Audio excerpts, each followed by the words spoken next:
रामबन के गुल जामन क्षेत्र में लगातार हो रही भारी बारिश के कारण आई बाढ़ ने स्थानीय लोगों की मुश्किलें बढ़ा दी हैं।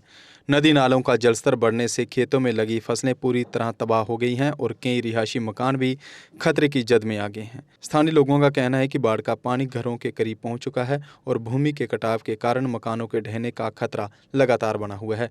उनकी आय का एकमात्र साधन कृषि फसलें पूरी तरह से बर्बाद हो चुकी हैं। इस स्थिति से घबराए हुए स्थानीय लोगों ने सरकार से तत्काल मदद की गुहार लगाई है। उन्होंने प्रशासन से बाढ़ प्रभावित क्षेत्रों का आकलन करने और प्रभावित परिवारों को राहत पहुंचाने व मुआवजा प्रदान करने की अपील की है।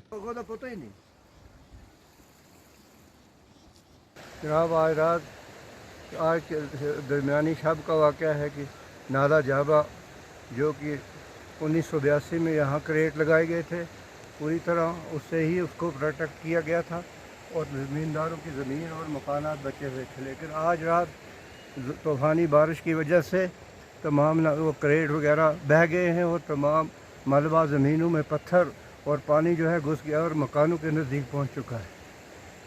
फौरी तौर इस नाले की अगर मरम्मत वगैरह महकमा फ्लड कंट्रोल इरीगेशन के हवाले को दिया जाए तो हम यहाँ रह सकते हैं, वरना तमाम ज़मीन वीरान हो चुकी है और मकान भी गिरने का ख़तरा है। और टाप पहाड़ नरसिंगा फार्म के नीचे से नाला जो बहता है, पहले भी काफ़ी बार यहाँ सैलाब आ चुका है और इसकी ज़द में जितने भी मकान हैं इसकी ज़द में आते हैं और यहाँ रिहायशी ज़मीन और यहाँ इसके सामने 3 ये फ़िश पॉन्ड थे, जिनमें से 2 का पूरी तरह नुकसान हो चुका है और एक के बिल्कुल किनारे पर जा पहुँचा है। हम एडमिनिस्ट्रेशन से गुजारिश करते हैं कि हम गरीब पसमानदा लोगों का बचाव किया जाए और यहाँ कोई फौरी तौर टीम भेजी जाए जो इसका मुआवजा करे और देखे कि हम लोग यहाँ ज़िंदगी बसर कैसे कर सकते हैं, वरना हमारे लिए यहाँ रहना काफ़ी मुश्किल हो गया है।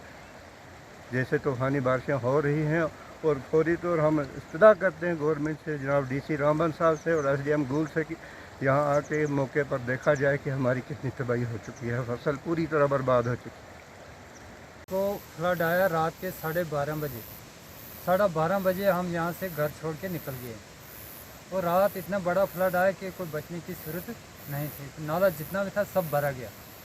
जितना भी पहले नाले में पानी शानी चलता था तो पानी निकल जाता था। आज इतना फ्लड चल रहा है, इसमें 2-3 बार हो गई। आज लास्ट का जो रात का फ्लड हुआ कि कोई अंदाज़ा नहीं रहा। 12:30 बजे हमने रात को बच्चे शत्रु को लेकर यहाँ घर छोड़ कर निकल गए हैं। ज़मीन शमीन जो है सब दरिया से भरा गई है। मकान भी जो है इनको भी ख़तरा हो गया है। अब हमारा रहने का कोई स्कोप इधर नहीं रहा है, इसलिए हमारी अर्ज़ है कि हमारी कोई मदद की जाए। हमने 2-3 बार मैंने दरख्वास्त भी दी, एसडीएम साहब को भी दी, तहसीलदार साहब को भी दी, कुछ भी हल नहीं हुआ। इधर हमारे गरीबों की तरफ कौन देखता है?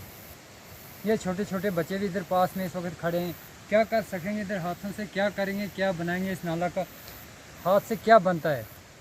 कुछ ना कुछ हमारे सोचना चाहिए। जो कब्रस्तान है हमारे नाल, वो कब्रस्तान में बिल्कुल भरी गई, पानी इस वक्त भी कब्रस्तान के ऊपर तो चले करे। देख सके जनाब, ये अर्ज़ हमारी तहसीलदार आ गए, एसडीएम साहब आ गए, या अर्ज़ है कि इसको मौक़ा देखे जाए। ये हमारी अर्ज़ है खुदा वास्ते, इस वास्ते कि हमारो नज़र जमन गूल के नाल हम रह करा। नाम मेरा नाम बशीर अहमद है, जराल मस्जिद की नाल है जो फ्लड चढ़ी। अगर आप अपने सपनों का आशियाना बना रहे हैं तो एराकॉट कंस्ट्रक्शंस है आपकी पहली पसंद, क्योंकि यहाँ सिर्फ टाइल्स, सैनिटरी और हार्डवेयर प्रोडक्ट्स की विशाल रेंज नहीं मिलती, बल्कि साथ में मिलते हैं ढेरों फ्री गिफ्ट्स, और वो भी हर शॉपिंग पर। एराकॉट कंस्ट्रक्शंस में ट्रेंडिंग और लेटेस्ट डिजाइनों की बड़ी रेंज है। एराकॉट कंस्ट्रक्शंस फिर ला रहा है अपने कस्टमर्स के लिए साल का सबसे बड़ा मौका। शॉपिंग करो और बन जाओ लकी विनर, क्योंकि इस बार इनाम सिर्फ ऑफर नहीं, एक जश्न है।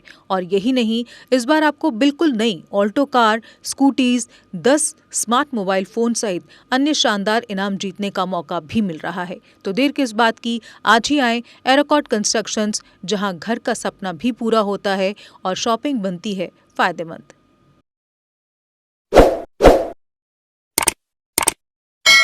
जम्मू कश्मीर की खबरों के लिए जुड़े रहिए JK अपडेट के साथ।